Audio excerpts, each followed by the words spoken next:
Hey guys, my name is Michael. I'm the pastor at North Village Church, and on Sunday we studied through the Gospel of John, chapter 3. And it's a famous passage where Jesus enters into the temple, flips over some tables, and at first glance it looks like the focus is on the money.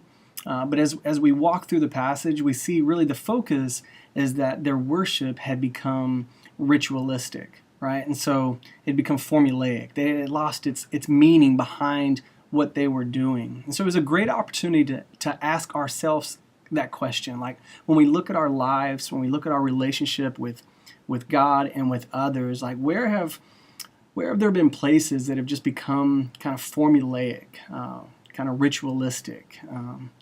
Like where have we taken beautiful things that God has given us, like scripture and relationships and prayer and confession and serving and giving, and they've just become kind of religious activity that we go through, right?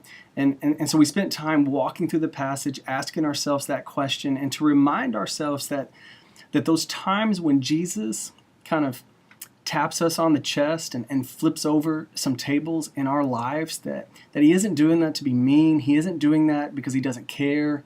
He isn't doing that to kind of flex his power. He's doing that because he loves us. He's doing that because he knows that through faith in him that we have been given that, like, the very glory of God has been embedded into our souls, right? And he's reminding us, like, do you know what you've been given? Do you know who you are? Do you know all that is available?